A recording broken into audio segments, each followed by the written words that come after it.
Over the last couple days, man, we've been getting some Uprising preview art and cards, and I've just been so hyped thinking about this new set and just getting into it, man. Because it's crazy how Flesh and Blood does it, where they don't really announce a set, and it's just this like black mystery wall, and then boom, it's like fucking dragons and fighting and fucking flame people, and it's really hyped. I'm getting into the hype mode, and first I really want to just have a discussion here about Uprising. I first want to talk about my emotions and all that kind of stuff, like you're my therapist, and then I want to get into just you as a consumer, or me as a consumer, you as a consumer, anybody consuming this product, just different tips, not advice because I don't give advice on this channel. It's entertainment, but just more information to make you a more educated consumer for this product. Let me say, I like to be classy on this channel. We all have monocles and drink our white wine and eat shrimp. And first, let's talk about this. The artwork is fantastic, man. Flesh and Blood, since Monarch. Monarch was the first set where they just really ratcheted up the level of artwork and production quality of the game. And it was really shown. And honestly, they've kept that vibe up with Uprising. It just looks phenomenal. And I love seeing how they're trying to make the artwork and the cards and the Marvel cards just look completely epic.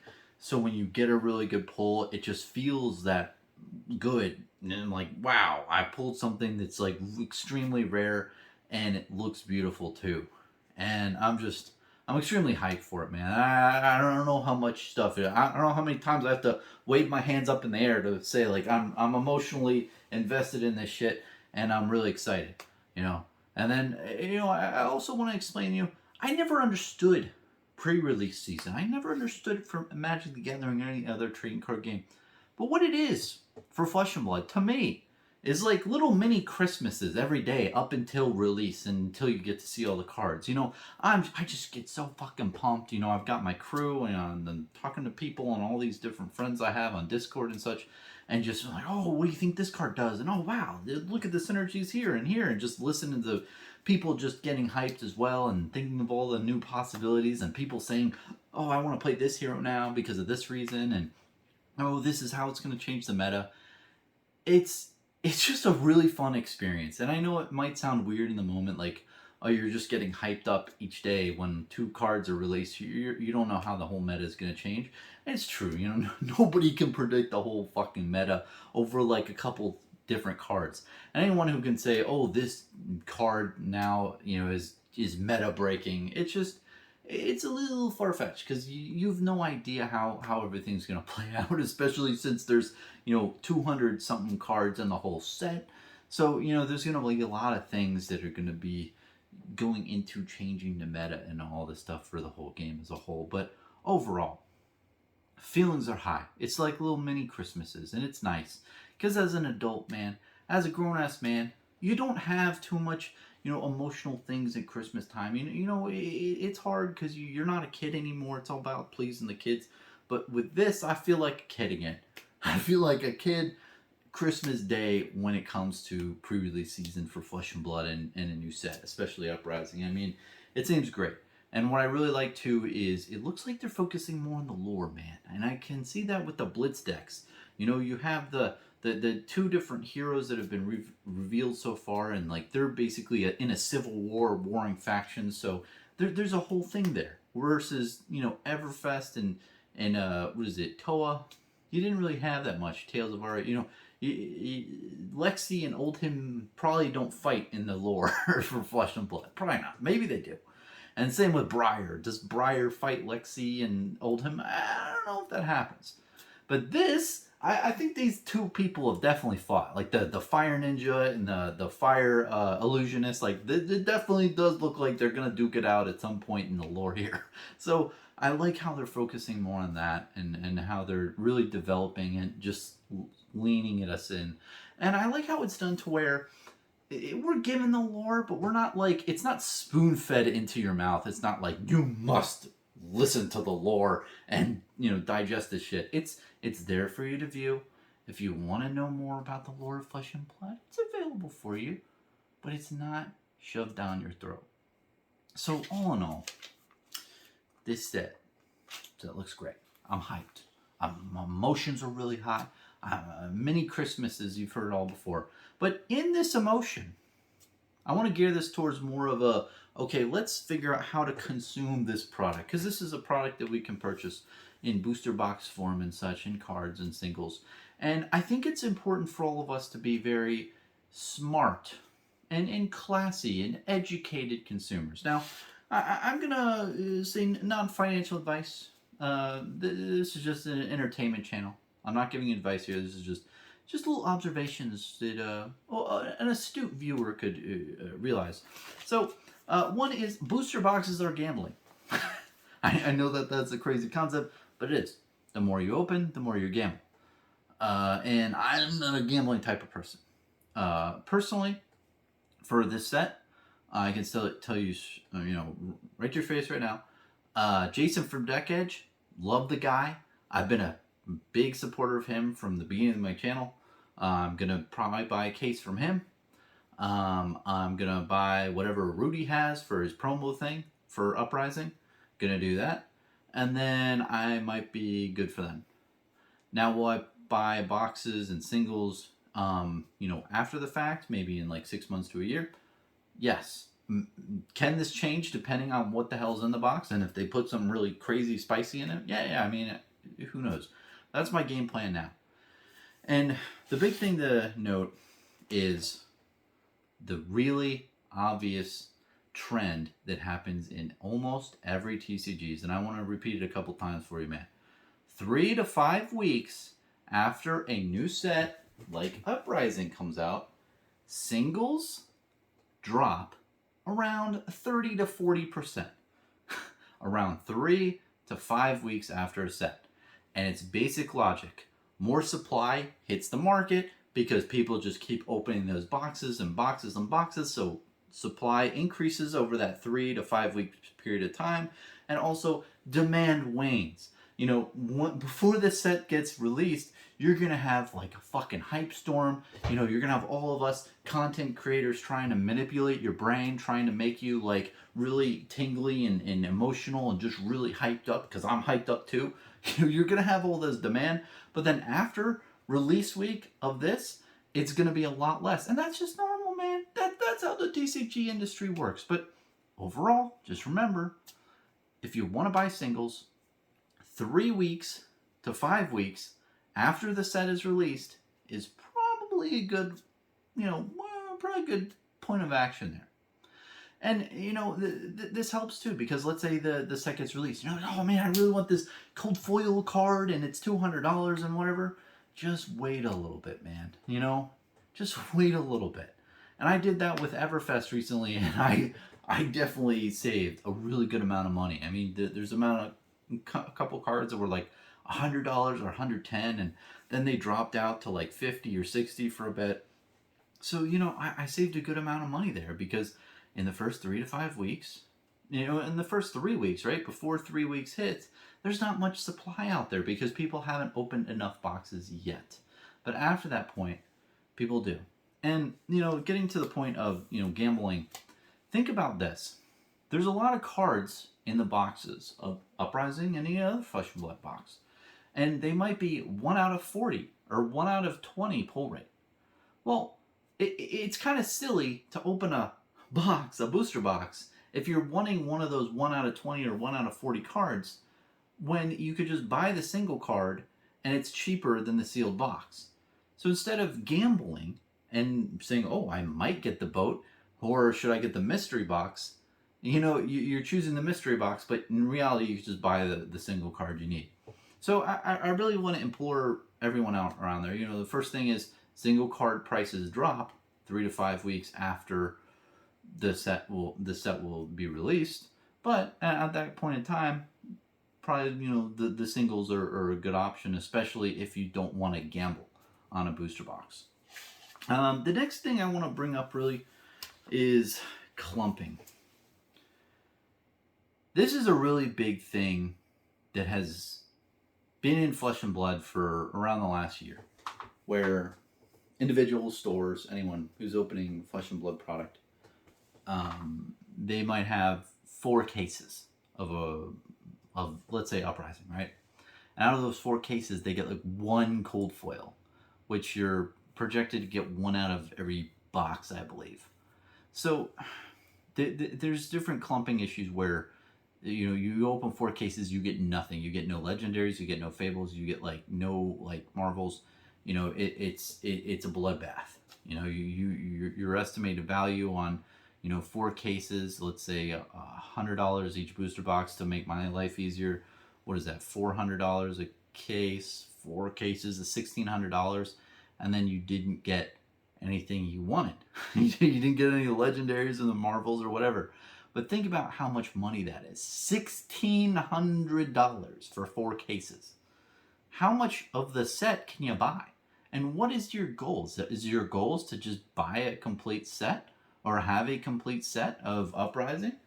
I mean, that sounds like a good goal to me, man. This set looks fucking fire. So if you want to just get a complete set, instead of buying 4 cases and opening 16 boxes, where some different items like marvels might be 1 out of 40 boxes or 1 out of 20, you could just buy the big cards that you want on the secondary market after all the hype is worn off and after the supply is inflated to where there's a lot on the market, which reduces the price. That's kind of my thinking of as a consumer for this product. And this isn't anything new. If you've been in the TCG industry for a while, you're probably thinking, Bronson, you sound like the smartest guy in the world, but this is like common knowledge for everyone, and I understand that. But I think it's hard. It really is, man. When you get emotionally invested, when you have like 8 Christmases in a row like coming out, and then you see the set come out, and you're like, I just want to open as many products and many boxes as I can, and just get hyped into it. And I'm that way, and I've had to train myself and hold myself back. Wait a minute, how much money am I really spending on different things? And what is a more economical way for me to be a collector of the cards that I want, instead of just doing the gamblers type thing? And I'm not saying you can't buy a case or buy 2 cases and be better off. Honestly, because of clumping issues in the past, there's a very good chance, or there isn't a very good chance, but there is a chance that you could pull 1 case and get like insane amount of value. You could get like 3 legendaries and a fable in 1 case, or you could get a free boat in a case. You could get some really crazy pulls in 1 case. But if you're like me, I am not a lucky person, so that shit will not happen to me. So in my mind, I want to play it easy. Am I going to open boxes? Yeah, of course. I'm full, transparency here. Probably from Jason from Deck Edge or Rudy's boxes, I definitely want to have 1 box sealed. Just keep 1 box sealed. I want to open at least maybe 2 or 3 boxes. Maybe do one for the channel. Who knows? But just to enjoy the product. I'd like to enjoy the product too, but just not spending an excessive amount on just sealed product. 3 boxes I think is good enough for me to have all the commons and rares that you'd want. And then after that, I'm probably just going to search for singles after the 3 to 5 week period. And I hope I don't sound doom and gloom and all this stuff. I just want, overall, you, the person watching my video, to really make informed decisions and to be a classy individual who, has a couple wrinkles in their brain and realizes that, money is precious and you work pretty damn hard for it. So being a good steward and realizing that there's different options for you out there, instead of just gambling on the boxes and getting like 4 cases, you could just buy the singles you need when it's the most opportune time to. And the most opportune time to is when tons of people have opened the boxes, so that supply is like here, and then demand is like a lot lower because pre-release season and all that hype is worn off. That's a really good opportune time to buy, a couple months after a set was released. And it's pretty straightforward for that. And I kind of want to ramble on a little bit about, I've said clumping a couple times here. I don't think I've explained it very well, but essentially I'm worried. I don't know if it will be as devastating in the past, because I've heard stories where people literally pull like 6 cases of of uh of I think unlimited, even some things, and in 6 cases they only get like 1 or 2 legendaries, which is rough. That's rough. And I don't know if it's going to be as prevalent in this, especially with all the different rarity slots and different things that you can hit. You have the Marvels, and now you have the cold foil legendaries versus the regular legendaries, and the pull rates overall may be in a way to where it totally mixes it up. Because I think in the past, when you had only first edition unlimited, you didn't have that many rarity slots when you had it in separate boxes. So you didn't have as many. I'm thinking of it as like a bowl of ingredients, right? Like, let's say you're making like cookie batter, right? And you don't have that many ingredients in there. It kind of clumps up, right? And it doesn't really like mix uniformly.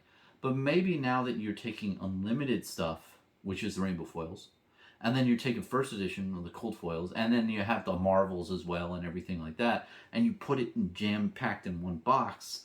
Maybe that's enough mixture to really make it really, you know, consistent to where you don't get just dud cases, and you get more monies from what you're purchasing. So it'll be interesting to see how that all unfolds, and what I hear from different people, and you'll definitely see it with different content creators. I mean, if different are opening like 2 or 3 cases, you'll see if different things are clumped or not. I've definitely heard it in the past, and overall it is randomization, which I understand fully. You can't expect to get one legendary per case. It's not like that. That's not how a true randomness is in booster boxes. But as a consumer, as someone who doesn't have that much, funds to throw around, me, I don't want to get screwed and pay like $800 on 2 cases and then get nothing. It's so much better for me to just buy the singles I need versus gamble on mystery boxes that I'm not sure if they will produce what I want or not. So that's just my overall thoughts and views on this. And overall, Flesh and Blood, I know why Legend Story Studios does what they do now. And I do like the randomness, even if there's some clumping. I like that versus how it was in the past, where you'd have one legendary in a case. Because what would happen in the past, and this isn't really discussed as much, is people who ordered big time cases would probably open a couple boxes, pull the legendary, and then the 2 boxes remaining in a case, let's say they open 2 boxes and they pull the legendary, just sell the other 2 boxes as singles, single boxes instead of the case boxes. And those boxes probably had a lot less chance or odds of having those high pull rate, or those high value cards like the legendaries. I don't know how big of a issue that was, but I definitely know it was an issue, and I think that's why this whole randomness procedures happen the way they do, and why there is clumping. But yeah, we'll see how it is. And I don't mean to make it the boogeyman or anything, or a huge issue in the game. It's just as a consumer, it's just something you have to analyze as a person who's classy and astute. You have to realize what's the best alternatives, or what are all your options as a consumer of how you are going to obtain your collection, or even playable card, man. Even if you just want to play Flesh and Blood, find the most economical ways to get the whole, all the game pieces you need to play the damn game. So it's kind of all my thoughts and opinions on Uprising, man. And just can't believe it, man. Another set of Flesh and Blood. Just shit looks so good. And rambling on a little bit, there's a lot of people out there who have negative feelings of Flesh and Blood, who may doubt it, and I understand, but overall, when you have quality at this extent, when you see Legend Story Studios doing everything in their power to make the best damn game, the best quality game out there. That's what really makes me happy. And that's what's really making me hopeful with the future of this game overall. Is that they just keep making quality stuff. They don't half-ass stuff. This is top-notch artwork and top-notch game mechanics, and just really pushing their game to a whole new level. So I'm just really excited to see everything that unfolds for this set. So thanks for watching, man. Have a good one.